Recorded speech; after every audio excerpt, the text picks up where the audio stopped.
لا أسألكم عليه أجرا إلا المودة في القربى صدق الله العظيم. قال النبي صلى الله تعالى عليه وسلم الحسن والحسين سيد الشباب أهل الجنة، أو كما قال النبي صلى الله تعالى عليه وسلم آمنت بالله صدق الله العظيم وصدق رسوله النبي الكريم. قال الله تبارك وتعالى في القرآن المجيد في شان حبيبه مخبرا وآمرا إن الله وملائكته يصلون على النبي يا أيها الذين آمنوا صلوا عليه وسلموا تسليما. الصلاة والسلام عليك يا سيدي يا رسول الله وعلى آلك وأصحابك يا سيدي يا حبيب الله. الصلاة والسلام عليك يا سيدي يا رحمة للعالمين وعلى آلك وأصحابك يا خاتم النبيين. اللهم صل على سيدنا ومولانا محمد معدن الجود والکرم وآلہ وصحبہ وبارک وسلم. تمام تعریفیں، حمد و ثنا اللہ تعالی جل مجدہ الکریم کے لیے. بعد درود و سلام نبی کرم نور مجسم شفیع معظم احمد مجتبیٰ جناب حضرت محمد مصطفیٰ صلی اللہ تعالی علیہ وسلم کی ذات والا صفات کے لیے حمد و صلات کے بعد حضرت عبداللہ ابن عباس رضی اللہ تعالیٰ عنہ ارشاد فرماتے ہیں، نبی کریم صلی اللہ تعالی علیہ وسلم کے کچھ صحابہ نے اس بات کو محسوس فرمایا کہ نبی کریم علیہ السلام کے اخراجات بہت زیادہ ہیں، کثیر تعداد میں مہمانوں کا آنا جانا رہتا ہے، بہت سارے لوگوں کی مہمان نوازی اللہ کے محبوب کے ذمہ کرم پر ہے، اور اس کے برعکس صورتحال یہ ہے کہ سرکار کے بظاہر جو آمدن کے ذرائع ہیں وہ بہت کم ہیں. اس بات کو محسوس کر کے صحابہ کرام علیہم رضوان نے از خود ایک پروگرام ترتیب دیا کہ ہم ہر مہینے کچھ نذرانہ جمع کریں گے اور نبی کریم علیہ السلام کی بارگاہ میں پیش کریں گے، اور عرض گزار ہوں گے کہ یا رسول اللہ صلی اللہ علیہ وسلم، آپ نے جو ہم پر احسانات کیے ہیں ان کا بدلہ تو نہیں چکا سکتے، پر چلو یہ تھوڑی سی خدمت ہے اگر ہماری قبول ہو جائے. صحابہ نے جب وہ نذرانہ جمع کیا تو اب ماحول یہ بنا کہ جمع تو کر لیا ہے تو اتنی جرت کون کرے گا کہ سرکار کی بارگاہ میں جا کے عرض کرے. طے یہ پایا کہ حضور علیہ السلام کے چچا محترم حضرت عباس رضی اللہ تعالیٰ عنہ سے یہ گزارش کی جائے کہ وہ عرض کریں کہ یا رسول اللہ صلی اللہ علیہ وسلم، ہم سے یہ نذرانہ قبول کر لیا جائے، تاکہ آپ کے جو روزمرہ کے معاملات ہیں، جو گھر کے اخراجات ہیں، وہ اس کے ذریعے سے کچھ نہ کچھ ہماری خدمت اس میں شامل ہو جائے.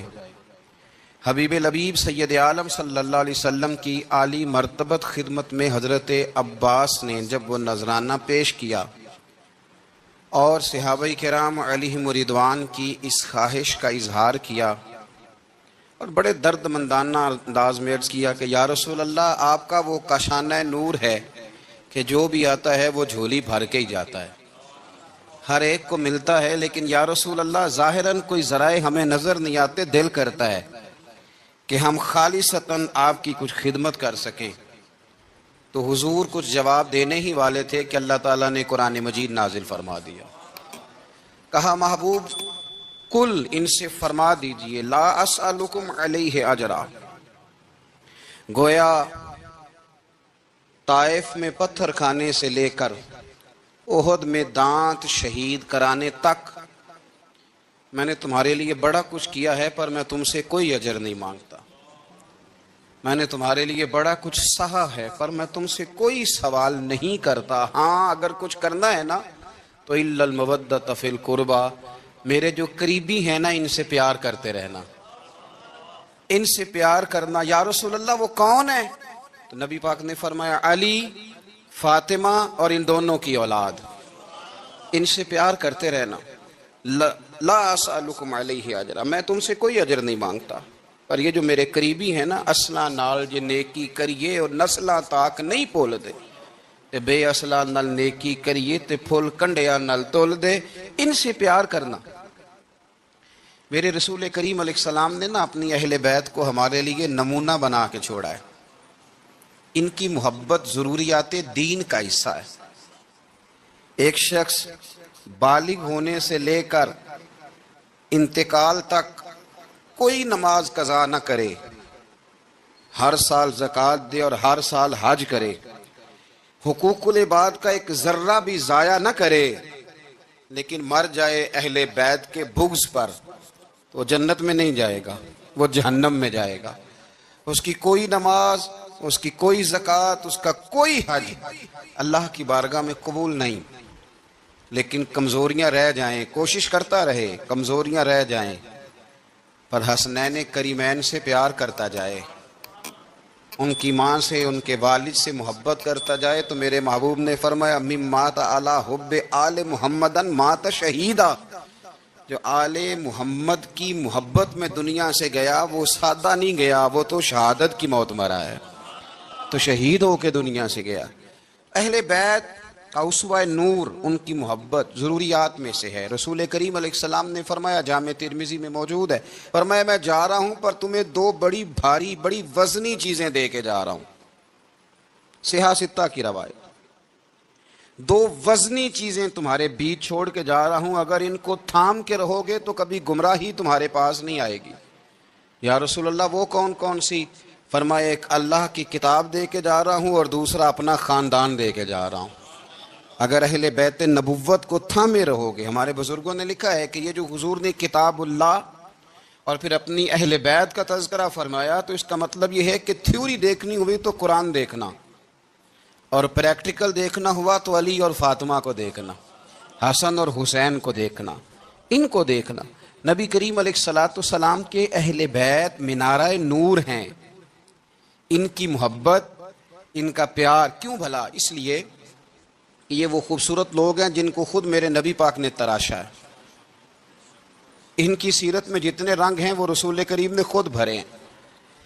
ان کی ایک ایک بات کا خیال نبی پاک نے رکھا ہے. حضور نے از خود انہیں اپنی صحبت عطا کی ہے. زیادہ دور نہیں تھا سیدہ فاطمہ کا گھر، مسجد نبوی کے ساتھ تھا. اللہ کے رسول دن میں 2 دفعہ جایا کرتے تھے. پھر بھی کبھی کبھی فرماتے فاطمہ میرا دل کرتا ہے آج میں رات تیرے گھر میں قیام کروں. تو سیدہ فاطمہ زہرا فرماتی ہیں کہ آمنہ کے لال اس طرح بھی میرے گھر میں قیام کرتے تھے کہ حضور چارپائی پہ لیٹتے تھے تو ایک کندھے پہ امام حسن کا سر ہوتا تھا اور دوسرے پہ امام حسین کا سر اقدس ہوتا تھا. اور فرماتی ہیں رات کو کبھی حسنین کریمین دودھ مانگتے تو میں اٹھتی دودھ دینے کے لیے، تو حضور فرماتے لیٹ جاؤ آج میرے ساتھ سوئے ہیں تو دودھ بھی میں ہی پلاؤں گا. تو محبوب اٹھتے ان کے لیے دودھ لاتے برتن سے نکال کے. حضور نے انہیں وقت دیا اور پھر ان کی چھوٹی چھوٹی چیزوں کا خیال رکھا. صحیح بخاری میں موجود ہے. تربیت پر توجہ دی. امام حسین تشریف لائے، ابھی عمر مبارک 7 سال کے قریب تھی. مسجد نبوی میں صدقے کی کھجوروں کا ڈھیر لگا ہوا تھا. چھوٹا بچہ جو ہوتا ہے نابالغ، اس پر شریعت کے احکامات نہیں آتے. صدقے کی کھجوروں کا ڈھیر تھا مسجد نبوی میں. یہ تربیت ہے، یہ ٹریننگ ہے جو اللہ کے محبوب نے خود انہیں عطا فرمائی. صدقے کی کھجوروں کا ڈھیر تھا. امام حسین حضور کے ساتھ آئے تو امام علی مقام نے ایک کھجور اٹھا کے منہ میں رکھ لی. شارحین نے لکھا ہے لگتا یہ ہے کہ کئی دنوں کی بھوک تھی، کیونکہ یہ فاقہ اہل بیت کا بڑا محبوب ہے. مجبور نہیں تھے، وہ تو خزانوں کے مالک تھے، پر غریبوں سے محبت کی وجہ سے فاقے کیا کرتے تھے. یہ ان کی پسند ہے فاقہ کرنا. ایک کھجور امام علی مقام نے رکھ لی تو اللہ کے رسول نے گلے میں انگلی ڈال کے نکال دی. فرمایا حسین یہ صدقہ ہے، یہ میری اہل بیت کے لیے درست نہیں ہے. حضور نے خود تربیت کی. اور پھر سیدہ فاطمہ الزہرا نے اپنے بچوں کو تراشا، ان پر محنت کی. میں اکثر گزارش کرتا ہوں دوستوں سے، میں کہتا ہوں کربلا کا واقعہ کوئی حادثاتی نہیں ہے، اس کے پیچھے پوری ایک لاجک ہے، اس کے پیچھے پورا ایک فلسفہ ہے. ایسے ہی کوئی آدمی 3 دن بھوکا پیاسا رہ سکتا ہے؟ کسی آدمی کو صبح اس نے کھانا کھایا اور شام تک کھانا نہ ملے تو ٹانگیں کانپتی ہیں. رمضان المبارک میں عبادت کی نیت سے روزہ رکھنے والے بھی شام کو بڑے پریشان ہو جاتے. اور مسلسل 3 دن کھانا نہ کھایا جائے اور پانی نہ پیا جائے، اور حال یہ ہے کہ وہی آدمی تلوار لے کے میدان میں نکلے اور اس کی حالت یہ ہو کہ لوگ اس کے آگے دوڑنا شروع کر دیں، ہزاروں کی فوجیں تاب نہ لا سکیں۔ علی کا گھر بھی وہ گھر ہے کہ جس گھر کا ہر ایک بچہ جسے دیکھو وہی شیر خدا معلوم ہوتا ہے۔ یہ کوئی آسان ہے؟ اس کے پیچھے پوری ایک اس کے پیچھے فلسفہ ہے۔ امام رازی کی تفسیر کبیر دیکھیے گا، امام رازی کہتے ہیں کہ سیدہ فاطمہ الزہرا رضی اللہ تعالی عنہ کے دونوں شہزادے حسنین کریمین بیمار ہو گئے تو سیدہ نے منت مانگی کہ بچوں کو شفا ہوگی تو 3 روزے رکھوں گی۔ شفا ہو گئی، روزے بھی رکھ لیے، اور جب مولا علی شیر خدا روزہ رکھنے کے لیے بیدار ہوئے، سیدہ فاطمہ الزہرا بیدار ہوئی تو امام حسن اور حسین بھی اٹھ گئے، 7-8 سال کی عمر، اماں جی ہم نے بھی رکھنا ہے۔ صبح کھجور اور دودھ سے روزہ رکھ لیا گیا۔ عین افطاری کے وقت مولا علی کہتے ہیں فاقے چل رہے تھے، کہیں سے میں جون لایا تھوڑے سے، سیدہ فاطمہ الزہرا نے پیس کر روٹیاں پکائیں۔ وہ وقت جو بڑا مشکل ہوتا ہے افطار کا، کہتے ہیں اس وقت جب کھانے کے لیے بالکل ہاتھ آگے بڑھنے لگے اور امید تھی کہ ابھی سیدنا بلال اللہ اکبر کہیں گے تو روزہ کھلے گا، لیکن ابھی چند ہی منٹ رہتے تھے کہ دروازے پر ایک فقیر نے صدا دی، کہنے لگا سارے مدینے کے دروازے کھٹکھٹا آیا ہوں، قحط ہے، فاقہ ہے، اے رسول اللہ کے خاندان والو، میں یتیم ہوں، کسی نے بتایا ہے کہ اور کوئی دروازہ کھلے نہ کھلے سیدہ کا دروازہ تیرے لیے ضرور کھلے گا، کیا یتیم کو روٹی ملے گی؟ تو حضرت مولا علی نے بچوں کی طرف دیکھا ہی تھا کہ امام حسن ساری روٹیاں جا کے دروازے پہ دے آئے، کھجور اور پانی سے افطار ہو گیا۔ صبح پھر کھجور اور دودھ سے روزہ رکھا۔ امام رازی کہتے ہیں عین وہ وقت جب افطار کا ٹائم آیا تو پھر دروازے پہ کسی نے صدا دی، کہا اے رسول اللہ کے خاندان والوں میں مسکین ہوں، رات سے روٹی کھائی ہے، نہ صبح کھا سکا نہ دوپہر، کسی نے بتایا ہے کہ اس دروازے سے خالی کوئی نہیں جاتا۔ امام حسن نے پھر سارا لنگر اٹھایا اور پھر جا کے دے دیا۔ تیسرا دن پھر ہوا، مجھے لگتا ہے کہ جب افطار کا ٹائم آیا ہوگا نا تو یہ خود ہی سارے دروازے پہ دیکھتے ہوں گے، یہ کوئی آیا نہیں لینے والا ابھی تک، لگتا ہے کہ نظریں دروازے پہ تھیں۔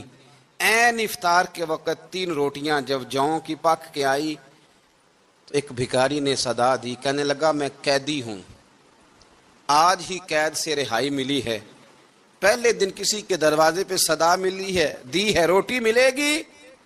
امام حسن وہ کھانا دے کے واپس لوٹے، کھجور اور پانی سے افطار ہوا، اور جیسے ہی مسجد نبوی میں تینوں باپ بیٹا نماز پڑھنے گئے تو مولا علی کہتے مجھے بتانا نہیں پڑا، رسول کریم نے میری طرف دیکھ کے فرمایا علی تیرا، فاطمہ کا، حسن اور حسین کا 3 دن والا عمل خدا کو بھی بڑا پسند آیا ہے اور محمد مصطفیٰ کو بھی بڑا پسند آیا ہے، وہ بڑا پسندیدہ عمل۔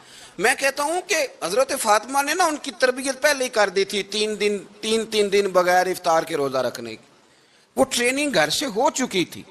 اب میدان کربلا میں 3 دن بھوکا پیاسا رہنا ان کے لیے مشکل نہیں تھا، وہ تو ان بچوں کے لیے مشکل ہوتا ہے جو کھانا دیر سے پکنے سے برتن توڑنے شروع کر دیتے، وہ بچے بلیک میل ہوتے ہیں جن کو ایک وقت ان کے پسند کا کھانا نہ ملے تو وہ گھر میں جو ہے وہ ادھم شروع کر دیتے ہیں، جن کی ماں نے عادت ڈالی ہو کہ بیٹا 3 دن بھوکے پیاسا رہنا ہوا تو رہ لینا، لیکن کسی بھی باطل کے ساتھ کمپرومائز نہ کرنا، ان کے لیے اتنا مشکل نہیں تھا۔ ان کی تربیت ہوئی، ان کی ٹریننگ ہوئی، پھر اللہ نے ان کی سیرت میں رنگ بھرے، ان کے کردار میں حسن آیا، وقار آیا۔ حضرت امیر معاویہ رضی اللہ تعالیٰ عنہ نے ایک شخص کو بھیجا مدینہ منورہ شام سے، تو اس نے کہا میں نے امام حسین سے ملنا ہے، تعارف کیا ہے؟ جناب امیر معاویہ فرمانے لگے مسجد نبوی میں جانا جس کے گرد لوگ سب سے زیادہ ادب سے بیٹھے ہوں اور جس کی باتیں سب سے زیادہ میٹھی ہوں اور جس کی نظریں سب سے زیادہ جھکی ہوں اور جس کے چہرے پر تمہیں سب سے زیادہ وقار نظر آئے وہی علی کے بیٹے حسین ہوں گے۔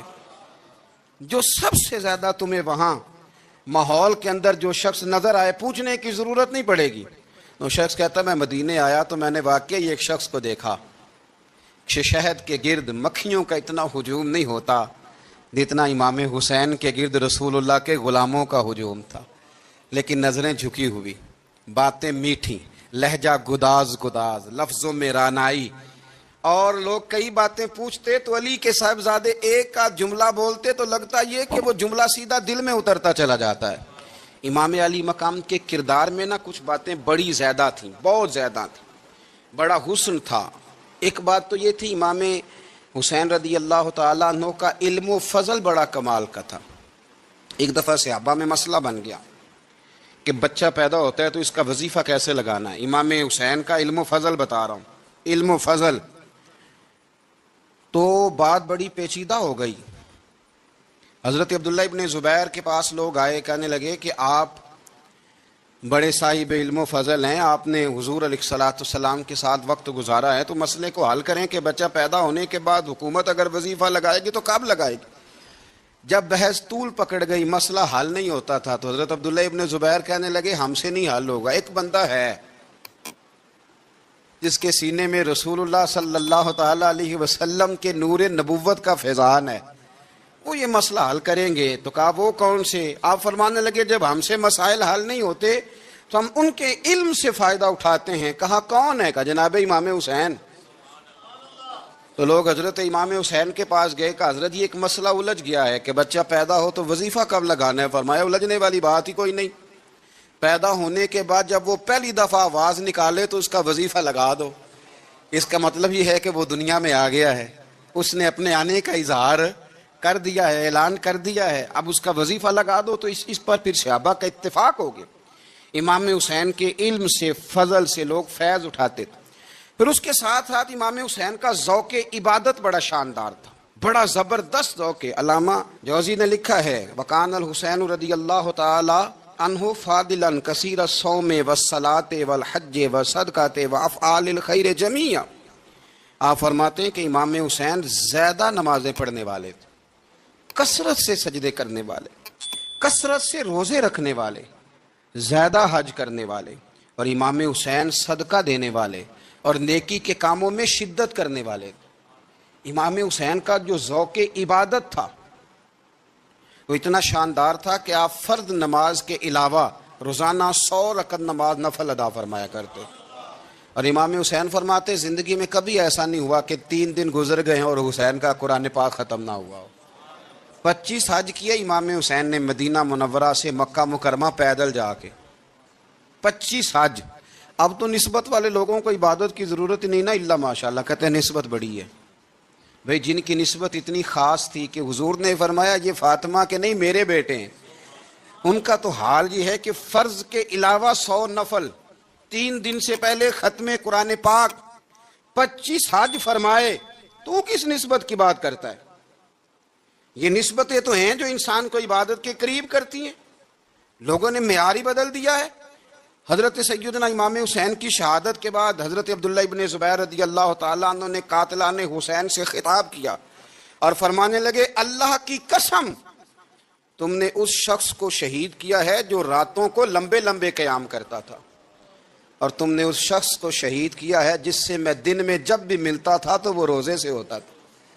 تم نے اس شخص کو شہید کیا جو قائم اللیل تھا، صائم الدہر تھا، اس شخص کو تم نے شہید کیا۔ آپ کو پتہ ہے کہ میدان کربلا میں جب 9 محرم کو ابن سعد نے امام حسین سے کہا کہ جنگ کرو اگر یزید کی بیعت نہیں کرنی، تو امام حسین نے فرمایا 1 رات کی مہلت دے دو، 1 رات کی مہلت دے دو۔ حضرت امام زین العابدین کہتے ہیں میں نے اپنے والد گرامی سے عرض کی کہ ابا جی آپ جہاد سے دور جانے والے تو ہیں نہیں، آپ تو جہاد سے پیار کرنے والے، اور یہ بھی پتہ ہے مجھے کہ یہ جنگ اب ہو کے رہے گی، تو 1 رات کی مہلت لینے کا معنی کیا ہے؟ بھئی کل بھی لڑنا ہے اور رات بھی لڑنا ہے، تو ابا جی 1 رات کی مہلت۔ تو سیدنا امام حسین رضی اللہ تعالیٰ عنہ فرمانے لگے بیٹا رات کی مہلت اس لیے لی ہے کہ میں آج رات کھل کے اپنے رب کی عبادت کر لوں، میں استغفار کر لوں، میں لمبے سجدے کروں۔ اور کہا زین العابدین تو جانتا ہے نا کہ مجھے نماز سے، تلاوت سے، دعا سے اور استغفار سے بڑا پیار ہے۔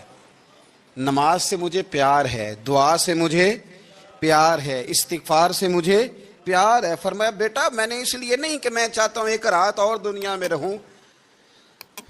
تو امام زین العابدین فرماتے ہیں امام علی مقام نے سجدے پہلے بھی بڑے کیے، پر 9-10 کی درمیانی رات جو ان کے سجدے تھے وہ میں نے کبھی نہیں دیکھے۔ فرماتے ہیں تیمم کے ساتھ وہ رات کی جو عبادتوں کا رنگ تھا وہ میں نے کبھی نہیں دیکھا۔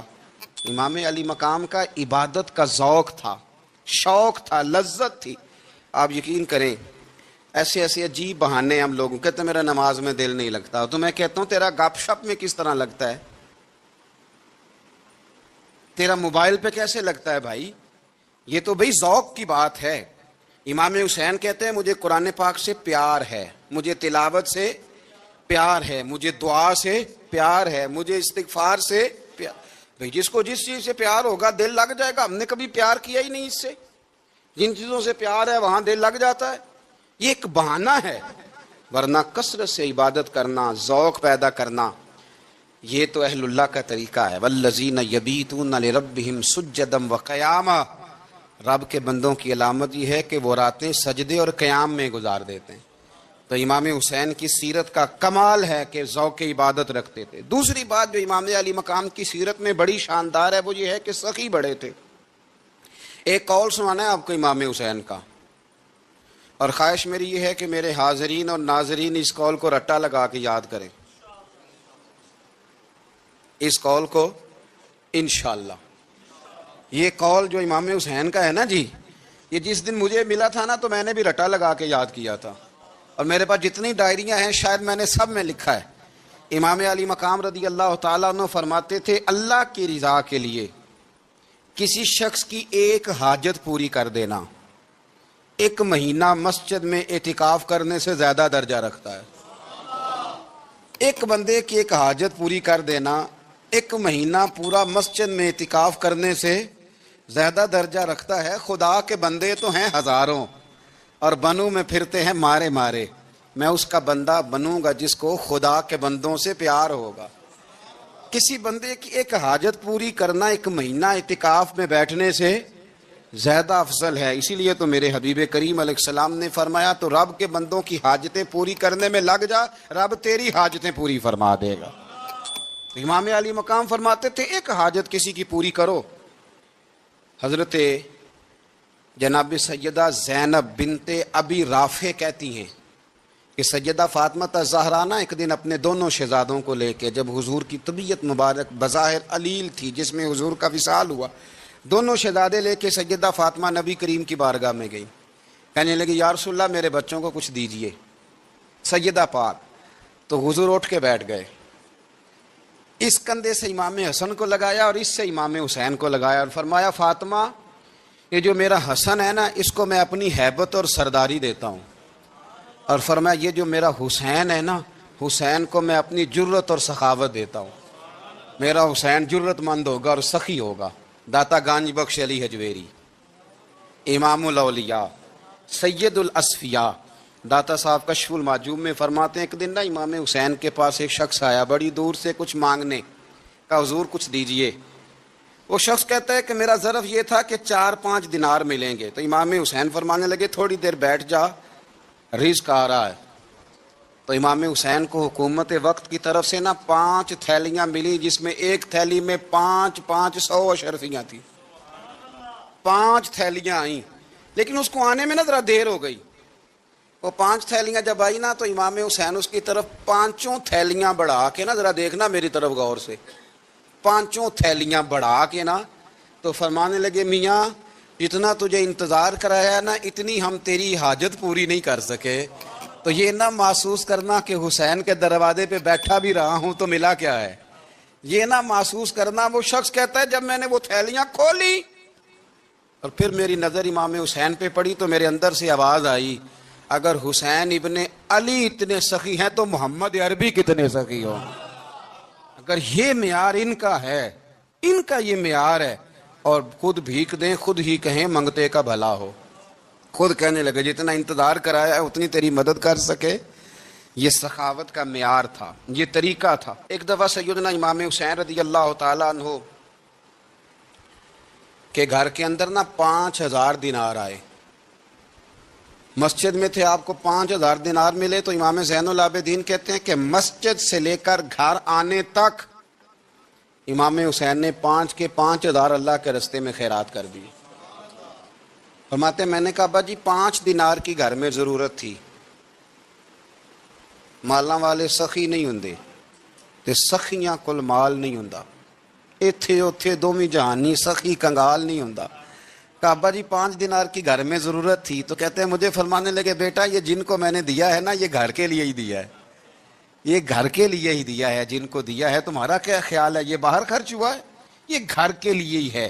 اس لیے کہ جب انسان دوسروں پر شفقت کرتا ہے تو اللہ اس کے گھر پہ رحمت فرماتا ہے۔ امام حسین کے مزاج میں پہلی بات میں نے ذوق عبادت کی عرض کی، دوسری بات عرض کر رہا ہوں کہ صحابہ حضرت اسامہ بن زید بڑے پیارے ہیں میرے نبی کریم کے، بڑے پیارے۔ حضرت اسامہ بن زید کے بارے میں سیدہ عائشہ صدیقہ فرماتی ہیں ان کے ناک سے اگر رینٹھ نکلتی تھی تو اللہ کے رسول اپنے دستے مبارک سے صاف کر دیتے تھے، اور سرکار فرماتے تھے کہ اگر اسامہ لڑکی ہوتا نا، ان کے غلام کے بیٹے تھے حضرت زید بن عار، اگر یہ لڑکی ہوتا میں اسے زیور پہناتا۔ بڑے پیارے تھے، لیکن جب ان کا آخری وقت آیا نا تو 60,000 دینار کا قرضہ تھا، رشتہ داروں سے کہا، دوستوں سے کہا، یاروں سے کہا، پر قرض ادا نہیں ہو رہا تھا۔ حضرت اسامہ بن زید کہتے ہیں بڑا پریشان تھا۔ جب حد ہو گئی نا تو حضرت اسامہ بن زید فرمانے لگے جاؤ کوئی حسین ابن علی کو خبر کرو، ان سے کہو میں نا غلام ہوں آپ کے نانا کا، اور مقروض دنیا سے چلا گیا تو کیا بنے گا۔ امام حسین کو خبر ملی تو دوڑے آئے۔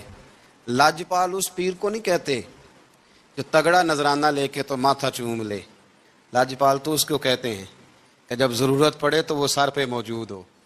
حضرت سیدنا امام حسین تشریف لائے تو جناب اسامہ بن زید رو پڑے، کہنے لگے حضور میں نے نا غلامی کی ہے آپ کے نانا کی، اور اس غلامی پہ ناز ہے، اب 60,000 دینار کا قرضہ لے کے دنیا سے جاؤں گا تو میری قبر پہ بوجھ رہے گا۔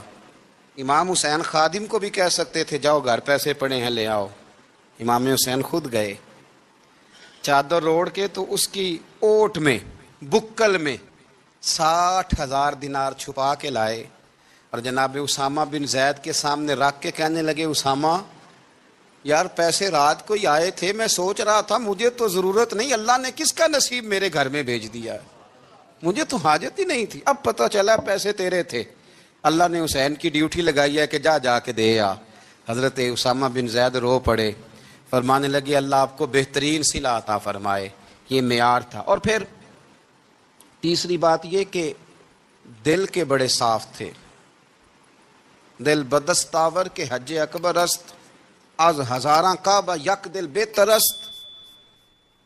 شیخ سعدی کہتے ہیں کہ درویش کہتے ہیں کہ کسی کا دل رکھ لینا نا، دل راضی کر دینا کعبے کا 1000 بار حج کرنے سے بہتر ہے۔ دل بدستاور کے حج اکبر است، کسی کا دل راضی کرنا حج اکبر ہے۔ امام بڑا ہی پیار کرتے تھے، گھوڑے پہ جا رہے تھے، کچھ فقیر غریب لوگ بیٹھ کے روٹی کھا رہے تھے، کھا کہاں رہے تھے سڑک کے کنارے، تو امام زین العابدین فرماتے ہیں کہ جب امام حسین گزرے تو انہوں نے آواز دی حضور دل کرتا ہے ہمارے ساتھ بیٹھ کے روٹی کھائیں۔ کائنات کے مالک و مختار کے نواسے اور دنیا کے سب سے بڑے شہزادے گھوڑے سے اترے اور غریبوں کے ساتھ سڑک پہ بیٹھ گئے، روٹی کھانے لگے اور دیر تک کھاتے رہے، اور جب فارغ ہو گئے تو فرمانے لگے کھانے کی ضرورت بھی نہیں تھی، حاجت بھی نہیں تھی، پر تم نے آواز دی تو دل رکھنے کو بیٹھ گیا تھا، اگر اجازت دے تو چلا جاؤں۔ یہ مزاج تھا، یہ طبیعت تھی۔ آپ کے ایک بھائی ہیں چھوٹے، حضرت محمد بن حنفیہ نام ہے، حضرت مولا علی شیر خدا رضی اللہ تعالیٰ عنہ کی دوسری بیوی سے۔ ایک دن حضرت امام حسین ان کے گھر میں بیٹھے تھے تو کسی بات میں نا اختلاف رائے ہو گیا، تو امام علی مقام ناراض ہو گئے، فرمایا آج کے بعد تیرے گھر نہیں آؤں گا، رومال اٹھایا چلے گئے۔ لوگوں نے حضرت محمد بن حنفیہ رضی اللہ تعالیٰ عنہ سے کہا حسین تو ناراض ہو گئے، کبھی نہیں آئیں گے۔ آپ فرمانے لگے بھائی تمہارا ہے کہ میرا؟ جی بھائی تو آپ کے ہیں۔ فرمایا اگر کہو تو چند منٹوں میں حسین واپس آئے۔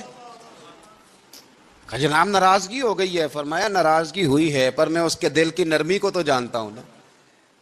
اس کے مزاج کے اندر جو محبت ہے اس سے تو ابھی آئے کہ جناب وہ کیسے؟ فرمانے لگے دیکھنا ذرا. تو امام حسین نے خط لکھا، حضرت محمد بن حنفیہ نے رکا لکھا، کہنے لگے حسین میرے باپ کا نام بھی علی ہے اور آپ کے باپ کا نام بھی علی ہے، پر ایک فضیلت ایسی ہے جس میں آپ کا مقابلہ نہیں کر سکتا، وہ یہ ہے کہ آپ سیدہ فاطمہ تو زہرا کے لال ہیں، آپ محمد مصطفیٰ علیہ السلام کے نواسے ہیں. کہنے لگے بھائی جان آپ نے نانا جان کی وہ حدیث تو سنی ہوگی کہ دو لوگ ناراض ہو جائیں تو جو صلح پہلے کرے جنت میں پہلے جائے گا. فرمانے لگے دل میرا کر رہا تھا کہ پہلے صلح کر لوں، لیکن پھر بڑے بھائی کو پشت کروں گا جنت میں جاتے ہوئے، یہ بھی تو بے ادبی ہے نا. اب خط میں نے لکھ دیا ہے، آپ کا جو ارادہ ہو. امام حسین نے خط پڑھا تو آنکھوں میں آنسو آ گئے، پھر سے رومال اٹھایا. بچے پوچھنے لگے کہاں جا رہے ہیں؟ کہا آپ بھائی کے گھر جا رہا ہوں. کہا آپ تو ناراض تھے؟ فرمایا تھا ناراض پر ہے تو میرا بھائی نا. ہو گئی بات ختم. بڑی دل میں نرمی، طبیعت میں سوز، لہجے میں گداز. لیکن اس کے ساتھ ساتھ امام حسین رضی اللہ تعالیٰ عنہ کا جذبہ جہاد، امام حسین کی استقامت. آج لوگ ادھر ہوتے ہیں جس طرف ہوا کا رخ ہوتا ہے. آج لوگوں کی سوچوں کا زاویہ یہ ہے کہ جدھر رش زیادہ ہوگا ہم بھی ادھر جائیں گے. ہم یہ نہیں دیکھتے حق کس طرف ہے، ہم یہ دیکھتے ہیں رش کس طرف ہے. امام حسین رضی اللہ تعالیٰ عنہ نے رش نہیں دیکھا، حق دیکھا. امام حسین رضی اللہ تعالیٰ عنہ استقامت کے وہ پہاڑ ہیں، معمولی آدمی نہیں تھے. فرزق شاعر کہتا ہے کہ میں نے امام حسین سے کہا تھا، میں نے کہا لوگوں کی تلواریں یزید کے ساتھ ہیں پر دل آپ کے ساتھ ہیں، دل آپ کے ساتھ ہیں. امام حسین رضی اللہ تعالیٰ عنہ نے زمانے کے حالات نہیں دیکھے، حق اور سچ دیکھا. جتنی چیزیں انسان کو کمزور کر سکتی ہیں وہ ساری امام حسین پہ طاری کی گئیں. جتنی چیزیں. وطن چھوڑنا کتنا کو مشکل ہوتا ہے. شالا پردیسی کوئی بھی نہ تھی وے تے ککھ جنا تو پارے. حضرت سلطان باؤ فرماتے ہیں بچو پردیسی ہونا کوئی آسان ہے؟ جس آدمی کا کسی چھوٹے سے گاؤں میں بھی مکان ہو چھوڑنا پڑ جائے تو روٹا ہے. تو مجھے بتاؤ جس نے اپنا سارا بچپن مدینے میں گزارا ہو. آج جو ایک ہفتہ مدینے رہ کے آتے ہیں ان سے واپس نکلنا مشکل ہوتا ہے. لیکن امام حسین حق کا رستہ تھا، وطن کی قربانی دی، اور معمولی وطن نہیں، مدینے جیسا وطن. اور جب کھڑے تھے نا امام حسین رضی اللہ تعالیٰ عنہ رجب میں نکل رہے تھے مدینے سے، تو کوئی شاعر کہتا ہے دور کھڑے ہو کے انہوں نے گویا کہا تھا آقا تیرے کرم کے خزینے کی خیر ہو، میں جا رہا ہوں تیرے مدینے کی خیر ہو. امام حسین نے وطن چھوڑا، کوئی لغزش نہیں پیروں میں، کوئی نہیں. شہزادوں والی زندگی تھی. مسجد نبوی کے امام تھے. نبی کریم علیہ السلام کے روضہ اطہر پر تشریف رکھتے تھے. زمانہ حیا کرتا تھا، شان و شوکت تھی، پر حق کے لیے چھوڑا.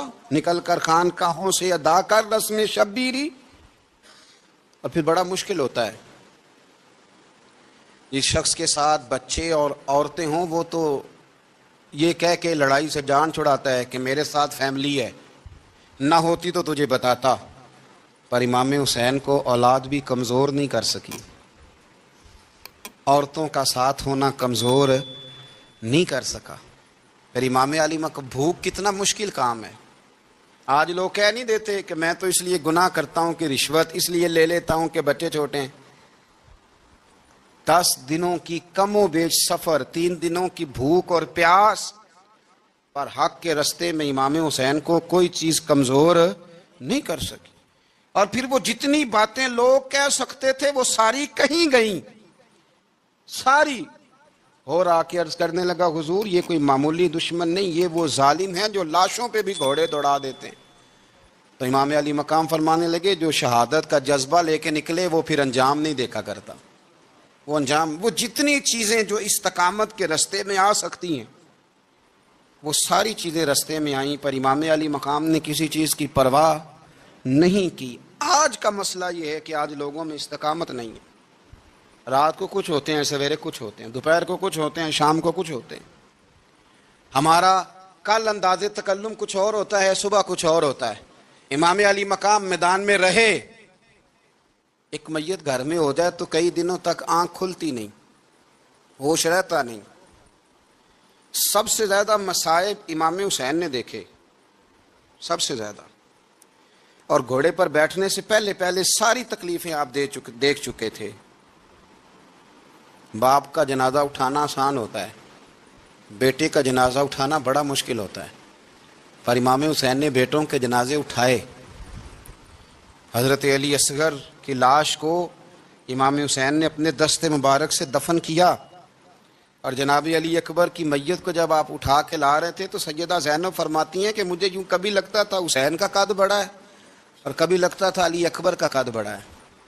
اور فرماتی ہیں کہ پھر حضرت قاسم بن حسن کو بھی وہ اٹھا کے لائے، اور جناب عباس کے وجود سے الگ ہونے والے بازو انہوں نے لا کے حضرت عباس کے وجود کے ساتھ بھی رکھے. انہوں نے یہ سارا منظر دیکھا.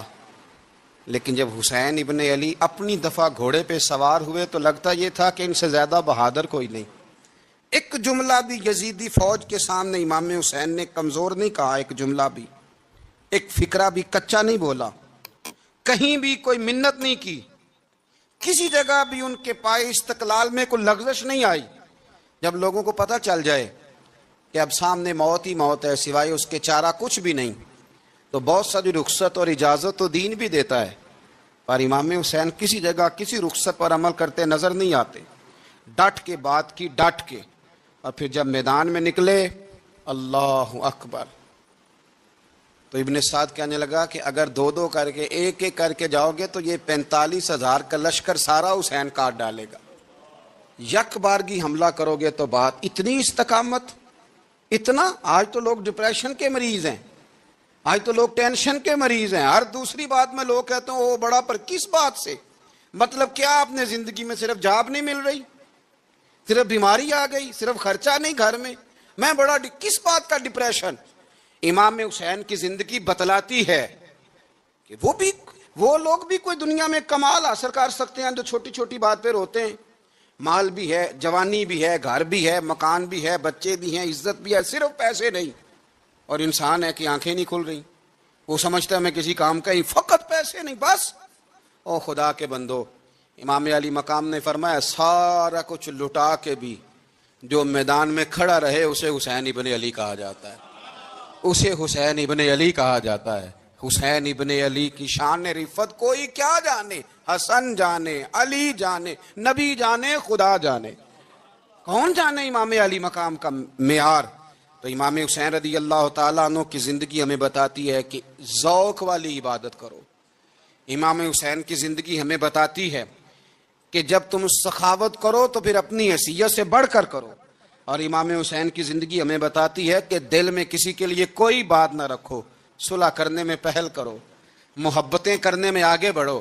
اور امام حسین کی زندگی ہمیں بتلاتی ہے کہ جب دنیا میں تم نے کچھ کرنا ہے تو پھر ڈٹنا بھی سیکھو، پھر کھڑے ہونا بھی سیکھو. یہ نہ دیکھو کہ حالات. امام حسین نے ایک دن بھی حکومت نہیں کی، یزید نے 4.5 سال کی، لیکن قیامت تک دلوں پہ حکومت امام حسین کی رہے گی. خدیجۃ الکبریٰ رضی اللہ تعالیٰ عنہ فرماتی ہیں کہ بڑا پیار کیا نبی پاک علیہ السلام نے حضرت فاطمہ سے. چھوٹی تھی نا. ادھر حضرت عائشہ صدیقہ کہتی ہیں کہ نبی پاک نے بڑی محبت فرمائی. مشکات میں حدیث ہے، کسی نے حضرت فاطمہ زہرا حضرت عائشہ صدیقہ سے پوچھا، سچے باپ کی سچی بیٹی، صدیق کی بیٹی صدیقہ. کسی نے پوچھا کہ عائشہ حضور علیہ السلام کو سب سے زیادہ محبت کس سے تھی؟ تو حضرت عائشہ فرمانے لگی پوچھنے والی بات ہی کوئی نہیں، حضور سب سے زیادہ سیدہ فاطمہ سے پیار کرتے تھے. تو کہا پھر یہ بتائیں کہ مردوں میں حضور کو سب سے زیادہ پیار کس سے تھا؟ فرمایا یہ بھی پوچھنے والی کوئی بات نہیں، فاطمہ کے شوہر مولا علی سے. یہ حضرت عائشہ صدیقہ بیان کرتی ہیں ان کے شوہر سے. اب لوگ نا ترازو لے کے بیٹھے رہتے ہیں اور تولتے رہتے ہیں. پیر سید فیض الحسن شاہ صاحب آلو مہاروی رحمت اللہ علیہ، ان کے پاس بھی ایک بندہ چلا گیا تو اس نے کہا جی بتائیں حضرت عائشہ افضل ہے کہ حضرت فاطمہ؟ تو آپ فرمانے لگے تجھے یہ سوال ہی نہیں کرنا چاہیے تھا، اس لیے کہ تیرے اور میرے پاس کوئی ترازو موجود ہے. اس نے کہا جی نہیں آپ بتائیں، بتانا پڑے گا. آپ فرمانے لگے نہیں بتاتا. کہنے لگا نہیں بتائیں. فرمانے لگے چل میں ایک بات بتا دیتا ہوں، فیصلہ گھر جا کے کر لینا. اس نے کہا بتائیں. آپ فرمانے لگے کہ عائشہ بیٹی ہے ابو بکر صدیق کی، اور فاطمہ بیٹی ہے نبی پاک کی. تو فرمانے لگے کہ ابو بکر کی جو بیٹی ہے نا وہ نبی پاک کی بیٹی سے افضل نہیں ہو سکتی. اور پھر فرمانے لگے کہ فاطمہ زوجہ ہے مولا علی کی اور عائشہ زوجہ ہے مصطفیٰ کریم کی. تو فرمانے لگے جو علی کی بیوی ہے وہ نبی کی بیوی سے افضل نہیں ہو سکتی. تو وہ کہنے لگا جی نتیجہ کیا ہے؟ فرمایا گھر جا کے نکال لینا. نتیجہ تو گھر جا کے نکال، یہاں ترازو پکڑ کے نہ بیٹھ. ہاں جو حضرت عائشہ نے کہا اس پر غور کر. حضرت عائشہ خود گواہی دیتی سب سے زیادہ حضور حضرت فاطمہ سے پیار کرتے. چھوٹی عمر تھی تو جناب خدیجہ، ذرا انداز دیکھیے گا بیٹی کی محبت کا. حضرت خدیجہ فرماتی ہیں حضور جب گھر آتے نا تو دروازے پہ کھڑے ہو کے اونچی آواز میں فرماتے السلام علیکم. کہتے حضور نہ سلام لیتے، میں جواب دیتی. اپنے گھر حضور آئے ہیں پر نبی پاک دروازے پہ کھڑے ہیں. فرماتی ہیں کھڑے رہتے حضور، میں پھر تھوڑا ہنستی اور پھر میں کہتی فاطمہ سنتی ہو؟ اماں جی سنتی ہوں. فرمایا تمہارے ابا آ گئے ہیں دروازے پہ. تو فرماتی ہیں جناب فاطمہ وہاں سے دوڑ کے آتی اور رسول کریم کا دروازہ کھولتی، پھر نبی پاک کو انگلی سے پکڑ کے اندر لاتی. فرماتی ہیں جب تک وہ جاتی نہیں اللہ کے رسول دروازے پہ کھڑے رہتے. وہ انگلی پکڑ کے لاتی، پھر رسول کریم انہیں گود میں بٹھا لیتے. فرماتے ہیں وہ چھوٹی چھوٹی باتیں پوچھتی اور حضور ان کے بڑے بڑے جواب دیتے. وہ چھوٹی چھوٹی باتیں. بچپن کی ایک بات لکھی ہے ہمارے محدثین نے. ایک دن چھوٹی عمر میں، بالکل چھوٹی عمر میں حضرت فاطمہ نے پوچھا یا رسول اللہ میں اپنے رب کو کب دیکھوں گی؟ اللہ اکبر، عمر چھوٹی اور بات بڑی کر دی. میں کب دیکھوں گی؟ تو حضور نے فرمایا فاطمہ بڑی جلدی. رب کریم تمہیں جنت میں لے جائے گا اور ساری جنتی عورتوں کی سردار بنائے گا اور پھر میرا رب تجھے اپنا دیدار بھی کرائے گا. تو جناب فاطمہ تو زہرا رضی اللہ تعالیٰ عنہا چھوٹی چھوٹی باتیں کرتی. حضرت خدیجہ کہتی ہیں جب چلی جاتے نا حضور تو میں پھر بلاتی، میں کہتی ادھر آنا فاطمہ، کیا باتیں کر رہی تھی اپنے ابا سے؟ تو کہتی پھر وہ مجھے بتاتی بھی اور راضی بھی ہوتی. یہ سلسلہ آخر تک چلا. یہ حضرت فاطمہ سے راز کی باتیں کرنا حضور کا آخر تک چلا. بخاری مسلم میں حدیث، وہاں راوی حضرت خدیجہ ہے، یہاں راوی حضرت عائشہ صدیقہ ہے. جناب عائشہ صدیقہ کہتی ہیں حضور کے وصال ظاہری سے کچھ دن پہلے خود نبی کریم علیہ السلام نے حضرت فاطمہ الزہرا کو بلایا اور جب وہ آئیں تو کہتی ہیں ان کو میں نے آتے دیکھا تو میں نے پھر حضور کو ان کے استقبال کے لیے کھڑے ہوتے بھی دیکھا. پھر حضور نے ان کا ماتھا چوما، جہاں بیٹھے تھے وہاں بٹھایا، پہلو میں بیٹھ گئے اور فرماتے ہیں پھر باپ بیٹی باتیں کرنے لگے. میں کوئی چیز بنا رہی تھی تو جناب عائشہ کہتی ہے میں نے دیکھا کہ حضور نے ان کے کان میں کوئی بات کہی تو جناب فاطمہ رونے لگی. پھر حضور نے کان میں کچھ کہا تو وہ مسکرانے لگی. کہتی ہے حضور وہ بات کر کے تشریف لے گئے، فاطمہ ابھی بیٹھی تھی، میں آئی، میں نے آ کے کہا کہ فاطمہ بتاؤ نبی کریم علیہ الصلوۃ والسلام نے آپ سے کیا کہا؟ کبھی ہنستی تھی کبھی روتی تھی. تو فرمایا حضور نے منع کیا ہے، یہ میرا اور میرے نبی کا راز ہے، میں حضور کی حیات ظاہرہ میں یہ بات کسی کو بتا نہیں سکتی. فرماتی ہیں کہ فاطمہ سے تو میں نے پوچھ لیا پر حضور سے پوچھنے کی تو ضرورت ہی نہیں تھی نا، لیکن وہ راز کی بات تھی. کچھ دن گزرے تو حضور بیمار ہو گئے، پھر کچھ دن گزرے تو حضور کا وصال ہو گیا. فرماتے ہیں کچھ عرصے کے بعد میں سیدہ فاطمہ الزہرا سے ملی تو میں نے کہا فاطمہ وہ بھید کھول تو دے، آج تو کھول دے وہ راز کیا تھا. آپ کو بلایا گیا، پھر آپ آئیں، پھر حضور نے بات کی، پھر نبی کریم علیہ السلام کے بات کرنے پر کبھی آپ روئیں کبھی آپ ہنسی، تو یہ کیا تھا؟ تو کہتی ہے جناب فاطمہ پھر رونے لگی، کہنے لگی ہاں اماں جی اب میں پردہ کھول دیتی ہوں، اب میں راز بتا دیتی ہوں. حضور کا وصال ظاہری ہو گیا. فرمانے لگی مجھے حضور نے بلایا اور میرے کان میں فرمانے لگے فاطمہ وقت تھوڑا رہ گیا ہے، اب تیرے والد نے جانے کا پروگرام بنا لیا ہے، اب نہ ٹائم آ گیا ہے بچھڑنے کا.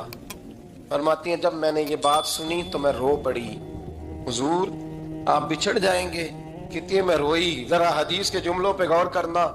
ماتی تھوڑی دیر گزری تو حضور نے میرے کان میں کہا فاطمہ پتر رو نا، بیٹے رو نا، میرے جانے کے بعد جو سب سے پہلے میرے پیچھے آ کے مجھے ملے گی نا بیٹی وہ تو ہی ہوگی.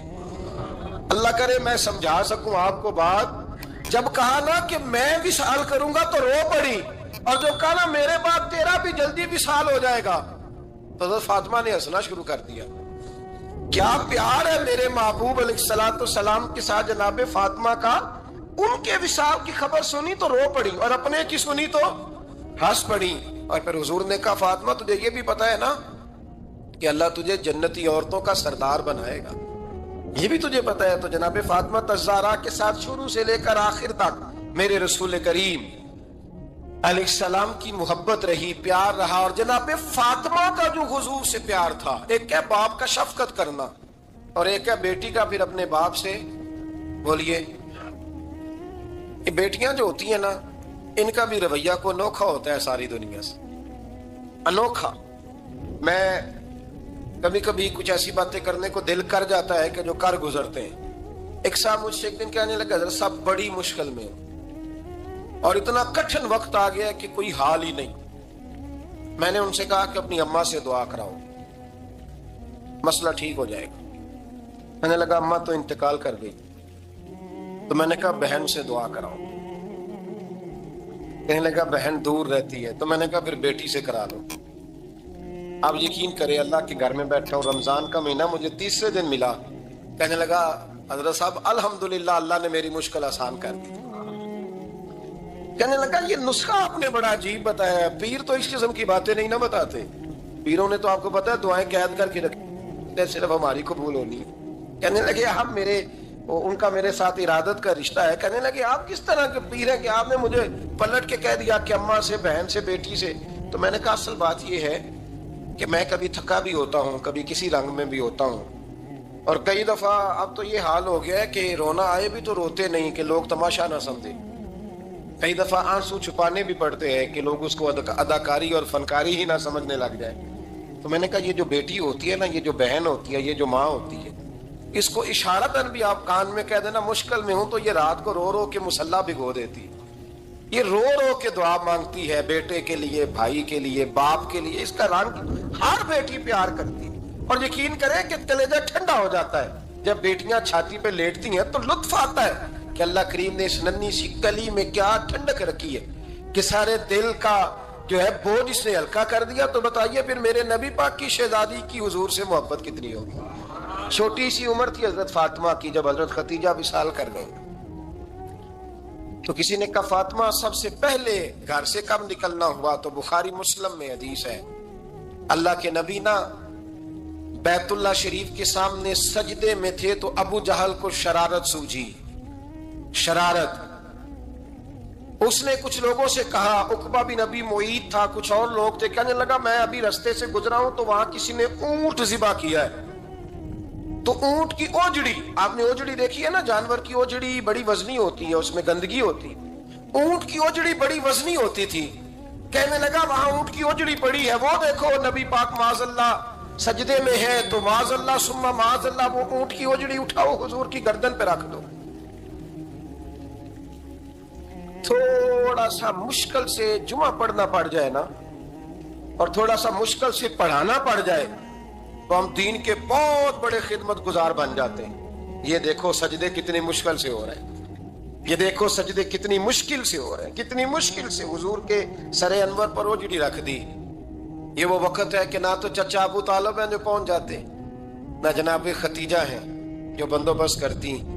تو کسی نے نا جناب ختیجہ کے دروازے کے سامنے منہ کر کے کہا کہ محبوب کے گھر والوں حضور کے سر اقدس پر اوجڑی رکھ دی ہے کسی, اور حضور سر اقدس اٹھاتے ہیں تو تکلیف محسوس کرتے ہیں. جناب فاطمہ کہتی پہلا دیہڑا تھا جب میں چہرے پہ کپڑا ڈال کے نا تو اپنے بابا کے لیے نکلی. فرماتی پہلا دن تھا, میں حرم کعبہ میں پہنچی, حضور کو سجدے میں دیکھا تو چھوٹے چھوٹے ہاتھوں سے میں نے اوجڑی نیچے گرائی. حضور بولے کچھ نہیں, نہ میں نے کوئی بات کی. میں نے حضور کی انگلی کو تھاما اور میں کنویں پہ لے آئی. حضور بھی نہیں بولے. جناب سیدہ فرماتی میں بھی نہیں بولی. حضور بیٹھ گئے اور میں کنویں سے پانی نکالنے لگی. میں حضور کی زلفیں دھوتی جاتی اور حضور روتے جاتے, زلفیں دھوتی جاتی اور حضور روتے جاتے. پھر حضرت فاطمہ نے جب حضور کی زلفیں دھو لی تو ہاتھ اٹھائے, کہا اے اللہ جنہوں نے میرے بابا کو تکلیف دی ہے نا ان کو برباد کر دے. میں رات روایت پڑھ رہا تھا مشکات سے تو میں حیران ہو رہا تھا کہ یہ عجیب منظر ہے. یہ عجیب منظر ہے کہ جب طائف والے پتھر مارے اور نبی کریم علیہ السلام سے حضرت زید بن حارثہ کہیں حضور دعا کریں گے تباہ ہو جائے، تو نبی پاک کہیں نہیں زید میں نے نہیں ان کے لیے تباہی کی دعا کرنی، یہ نہیں ٹھیک ہوتے تو ہو سکتا ہے ان کی نسلیں ہی ٹھیک ہو جائیں۔ اور جب احد میں وہ لوگ پتھر مار کے دانت شہید کر دیں، حضرت ابوبکر صدیق جیسی ٹھنڈی طبیعت کا آدمی عرض کرے حضور دعا کریں یہ تباہ ہو جائے، تو حضور نے فرمایا اللہم اہد قومی فإنہم لا یعلمون، یا اللہ میری قوم کو ہدایت دے، یہ جانتے نہیں یہ کیا کر رہے ہیں۔ حضور نے کبھی بھی کسی کے لیے دعائیں ضرر نہ فرمائی، لیکن آج یہ عجیب منظر ہے، شاید یہ واحد وہ وقت ہے کہ جناب فاطمہ الزہرا نے جب کہا نا کہ اے اللہ انہیں برباد کر دے، انہوں نے آج میرے والد کو تکلیف دی ہے، حضرت فاطمہ کی دعا سن کے تو حضور نے بھی ہاتھ اٹھائے، کہا اے اللہ جیسے میری بیٹی کہتی ہے نا ویسے ہی کر دے، اللہ کر دے انہیں برباد، فاطمہ جیسے کہتی ہے ویسے، اللہ کرے آپ کو سمجھ آئے میری بات کہ وہاں جہاں شدید تکلیف دی گئی وہاں حضور نے کسی کے لیے ایسی دعا، اور یہاں فرمایا اللہ جیسے فاطمہ کہتی ہے ویسے، اللہ اکبر۔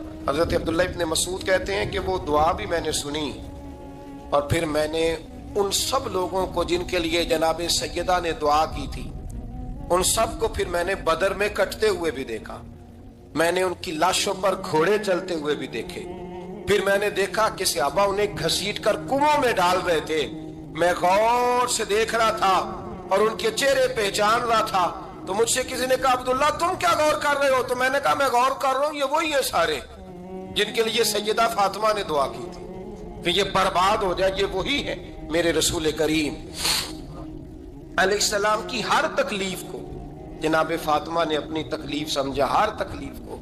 جب انسان کے دائیں بائیں کچھ لوگ ہوتے ہیں نا اس کے دکھ بھی سمجھنے والے، سکھ سمجھنے والے لوگوں کی تعداد لمبی چوڑی ہوتی ہے۔ ہمارے زمانے میں ہمارے ہر آدمی کے ساتھ ذاتی مطالبات ہیں، ذاتی، تو جب تک وہ میرا مطالبہ پورا کرتا رہتا ہے میرا اس سے پیار رہتا ہے، اور جب وہ میری خواہشات پوری کرنی چھوڑ دیتا ہے پھر میرا اس سے کوئی رشتہ نہیں رہتا۔ میرے عزیز حضرت فاطمہ الزہرا کا کمال یہ ہے کہ انہوں نے میرے محبوب کا دکھوں میں ساتھ دیا، حضور کی تکلیف پر وہ تکلیف میں آتی، پریشان ہوتی۔ یہاں سے بات چلی 4-5 سال عمر مبارک تھی، حضرت فاطمہ کی کل عمر 29 سال ہوئی ہے۔ حضور کی عادت مبارکہ تھی جب سفر پہ تشریف لے جاتے تھے تو سب سے آخر میں سیدہ فاطمہ کے گھر جاتے، واپس آتے تو سب سے پہلے سیدہ فاطمہ کے گھر جاتے۔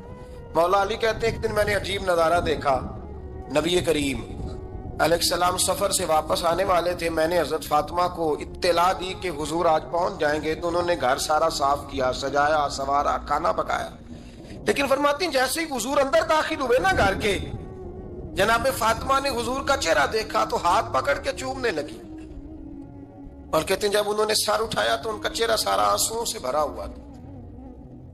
رسول کریم نے بیٹی کے سر پہ ہاتھ رکھا، بٹھا لیا، فرمایا فاطمہ بیٹے رونے والی تو بات کوئی نہیں تھی، کیوں رو پڑی ہو؟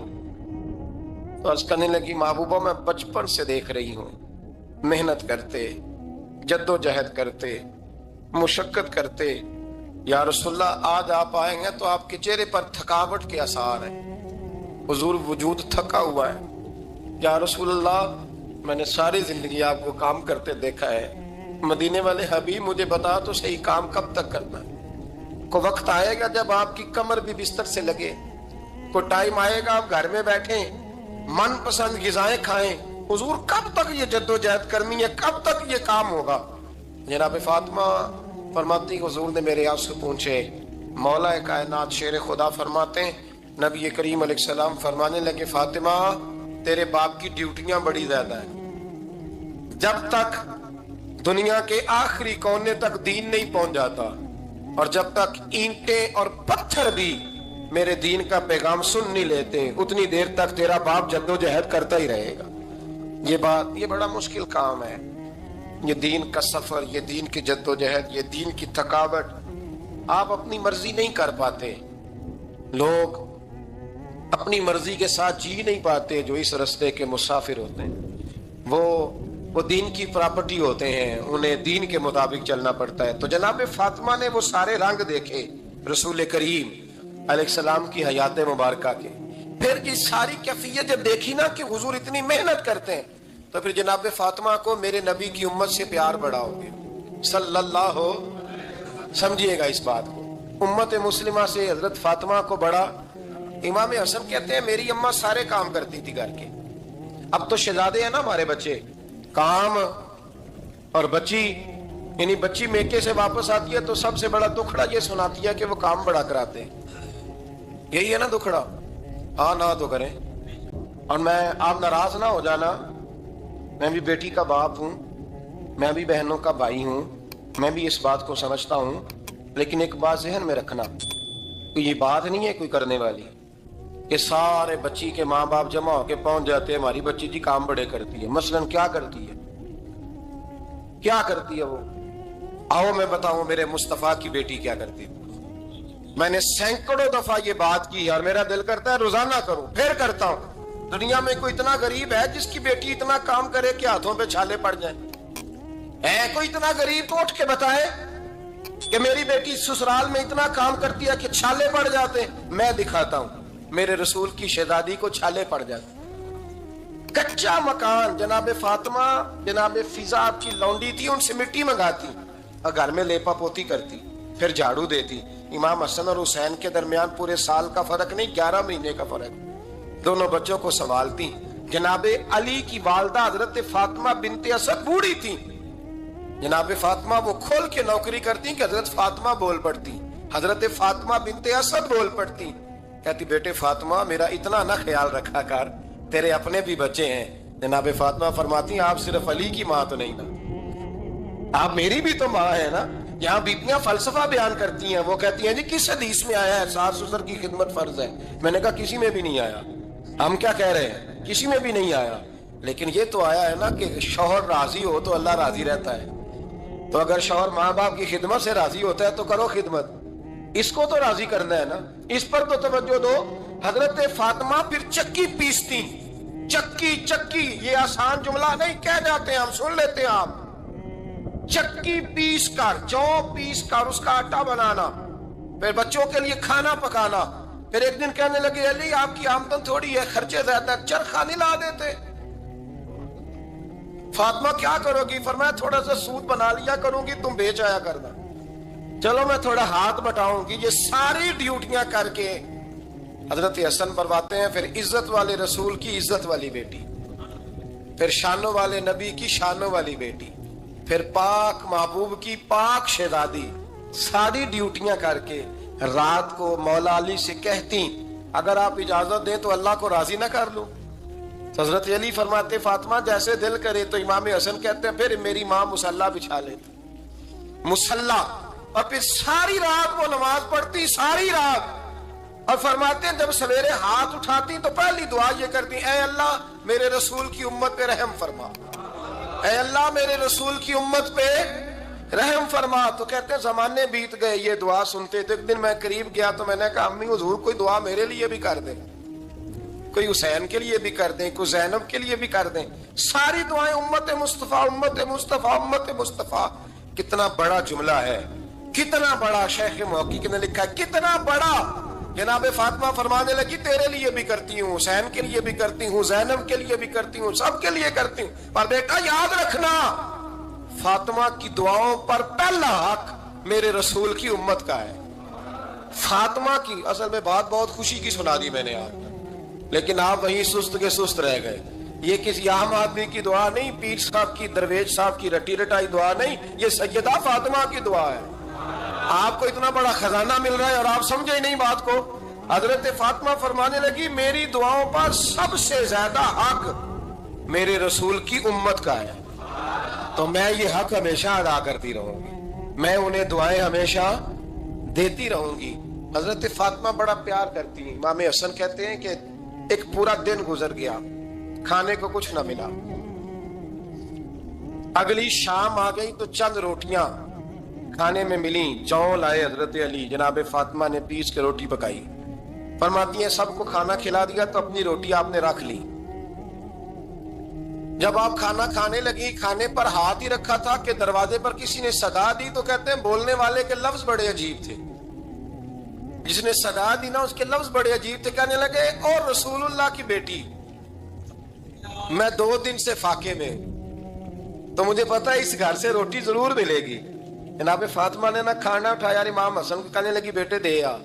جناب حسن کہتے ہیں مجھے بڑی تکلیف ہوئی، ہم سب کھانا کھا چکے تھے، مولا علی بھی کھا چکے تھے، صرف میری اماں نے نہیں کھایا تھا۔ ماں اور بیٹے کا پیار، اور پھر حسن حسین اور سیدہ کا پیار۔ فرماتے میں نے کہا اماں جی آدھی دے دیتے ہیں، آدھی آپ کھا لیں، پورا دن گزر گیا آپ فاقے سے ہیں۔ تو کہتے ہیں حضرت فاطمہ نے میرے سر پہ ہاتھ رکھا، پھر میرا ماتھا چوما، کہنے لگی بیٹا تو نے اس کی آواز نہیں نہ سنی جس نے صدا لگائی، اس نے نہ تو علی سے بات کی نہ تیرے ساتھ بات کی، اس نے تو کہا رسول اللہ کی بیٹی، تم نے صدا نہیں نہ سنی، اس کے لفظ کیا ہے، اس نے تو میرے ساتھ بات کی۔ اور پھر فرمایا بیٹے میں 1 دن سے فاقے میں ہوں، وہ 2 دن سے فاقے میں، میرا 1 دن گزارا اور ہو جائے گا امت کے ساتھ۔ ایک دن نا ایک نبی پاک کی بارگاہ میں شخص آیا، اس نے کلمہ پڑھا، قبیلہ بنو سلیم سے اس کا تعلق تھا۔ نبی کریم علیہ السلام نے اس سے اس کی مالی حالت پوچھی، تو عرض کرنے لگا یا رسول اللہ صلی اللہ علیہ وسلم میرے قبیلے میں 3000 لوگ ہیں اور سب سے غریب میں ہی ہوں۔ نبی کریم صلی اللہ تعالی علیہ وسلم نے فرمایا اس کی مدد کرو بھائی۔ حضرت سعد بن عبادہ اٹھے تو انہوں نے نا اس کو کہا کہ میری اونٹنی باہر کھڑی ہے، تو یہاں سے اٹھ کے چل، میں اونٹنی تجھے دیتا ہوں۔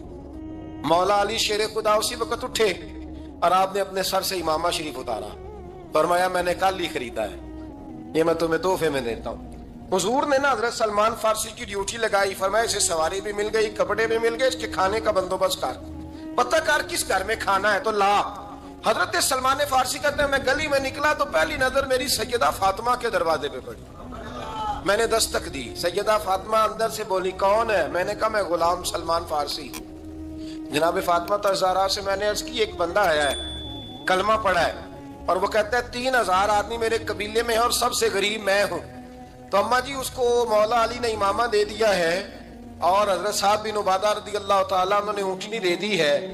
اب وہ حضرت فاطمہ فرما سکتی تھی کہ جب شیر خدا نے دے دیا ہے تو ہمارا تو حصہ پڑ گیا، تو فرمانے لگی بھئی میرے ساتھ کیا مطالبہ ہے بتاؤ جلدی کرو۔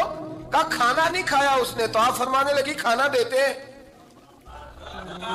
حضرت سلمان فارسی کہنے لگے اماں جی کھانے میں کیا ہے؟ تو کہنے لگی کچھ بھی نہیں، 3 دن ہو گئے حسن حسین نے روٹی نہیں کھائی، پر بڑا کچھ ہے میں دیتی ہوں۔ کہتے میں سوچ میں پڑ گیا کہ انہوں نے 3 دن سے نہیں کھایا، پھر بھی بڑا کچھ ہے، پھر بھی ہم نے نا جو کھایا ہے اور باقی کا سالن فریج میں رکھا ہے، پرسوں والا بھی فریز ہوا پڑا ہے، شام کی سبزی آ گئی، کسی نے پوچھا حال کیا؟ کہتا سب سے غریب میں ہی ہوں، بڑا ماڑا بندہ ہوں، رو پڑیں گے پریشان۔ کہا بچوں نے 3 دن سے روٹی نہیں کھائی، پر سلمان بڑا دیا ہے میرے اللہ نے، بڑا کچھ ہے۔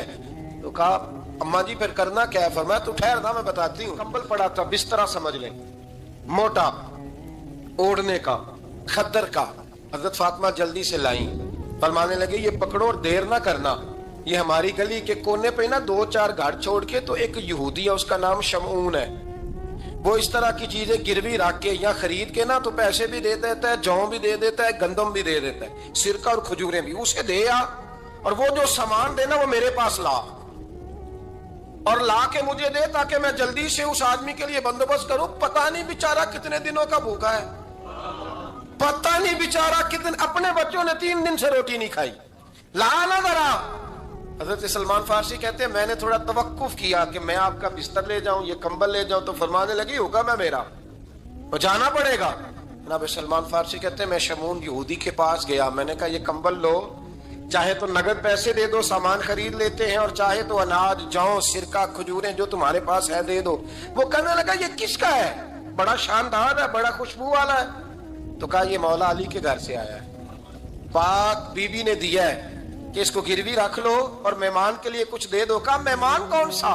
کہنے لگے حضور کے پاس آ کے ایک شخص نے کلمہ پڑھا ہے اور وہ مسلمان ہوا ہے اور وہ غریب ہے، اس کو روٹی دینی ہے۔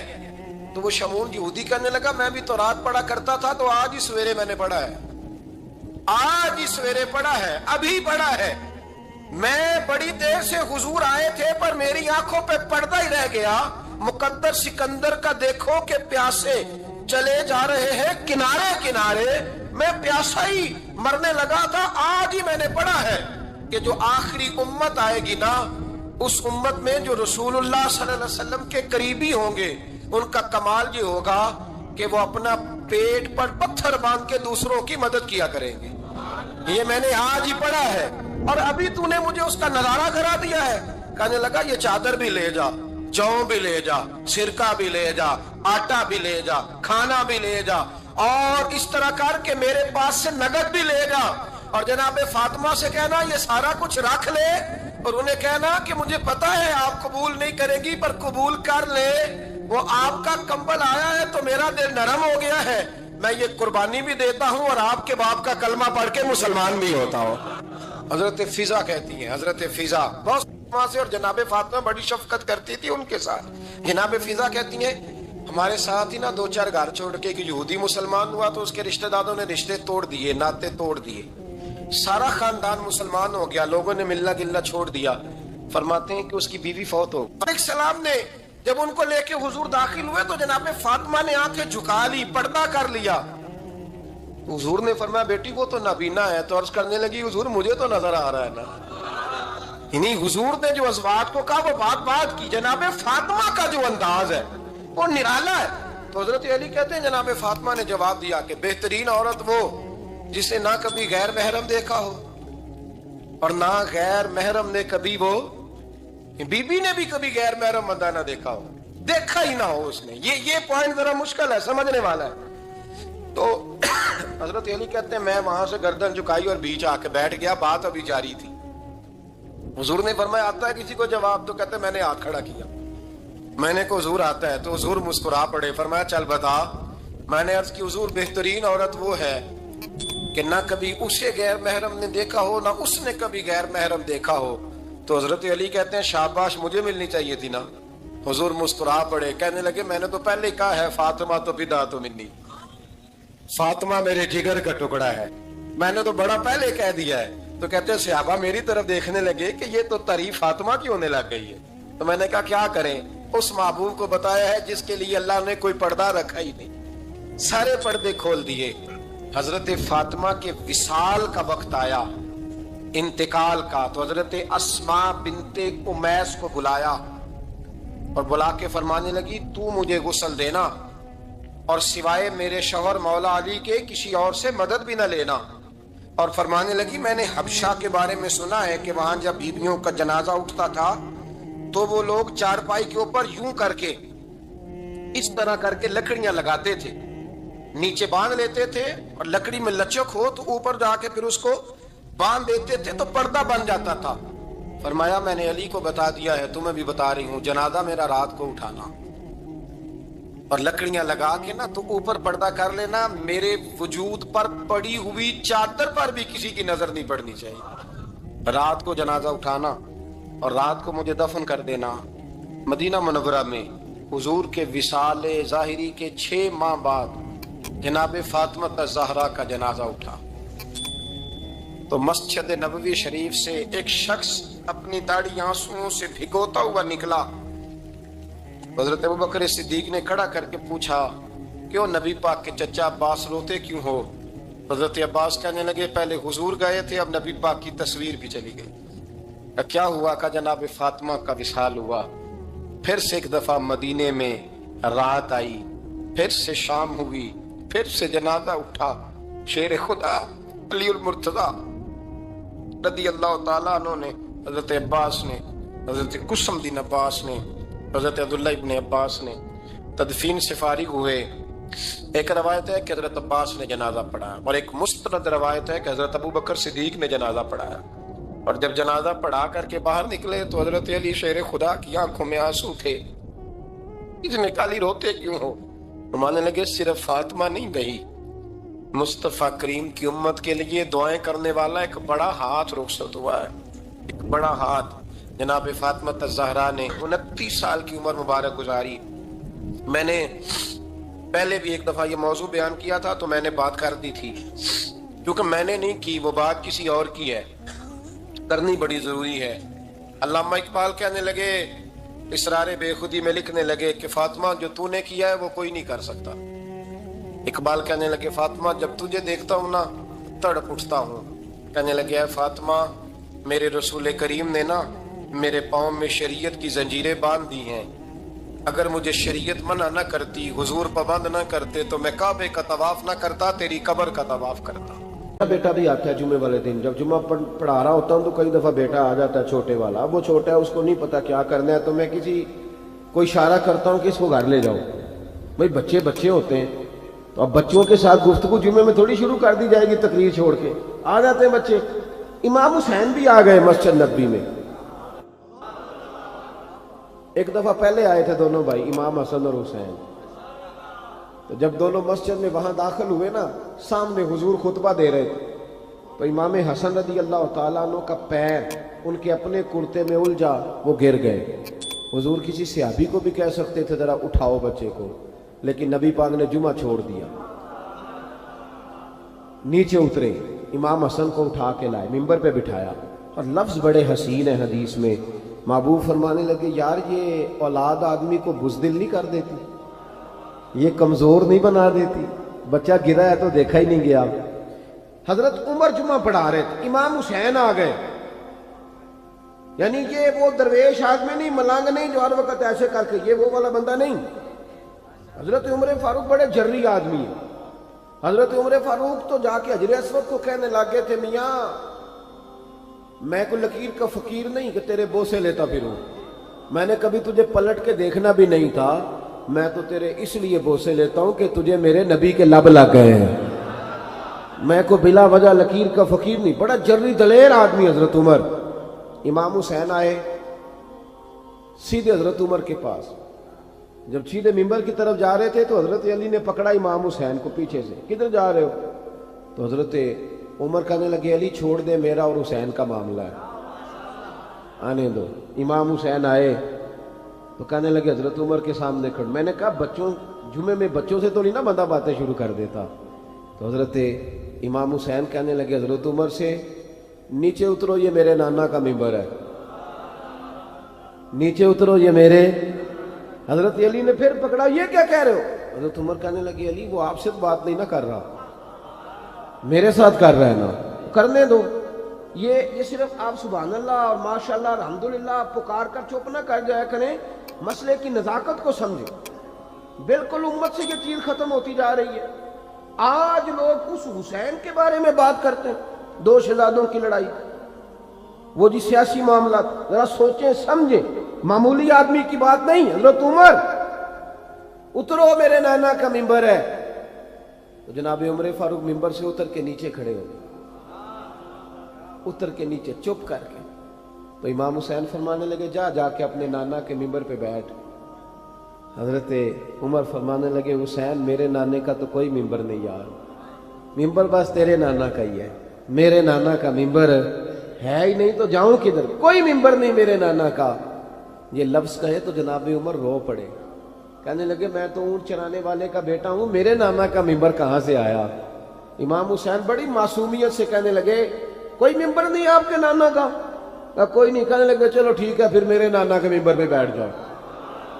کوئی نہیں، بیٹھ جاؤ۔ اب حضرت سیدنا عمر فاروق دوبارہ آئے ممبر پہ، دوبارہ ممبر پہ آئے اور ممبر پر بیٹھ کر فرمانے لگے، لوگوں سنو، میں اپنی مرضی سے ممبر پہ نہیں آیا تھا، مجھے ابو بکر نے بٹھایا تھا، مجھے ابو بکر نے بٹھایا تھا، پھر مجھے حسین نے اتارا، اب دوبارہ حسین نے مجھے بٹھایا ہے، کسی میں جرت ہے تو مجھے اتار کے دکھائے، ہے کسی میں طاقت تو اتارے عمر کو۔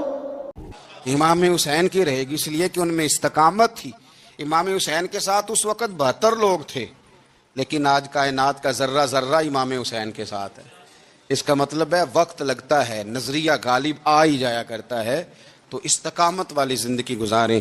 اللہ تعالی ہمیں ان کے فیوز و برکات عطا فرمائے۔ آخر دعوانا ان الحمدللہ رب العالمین۔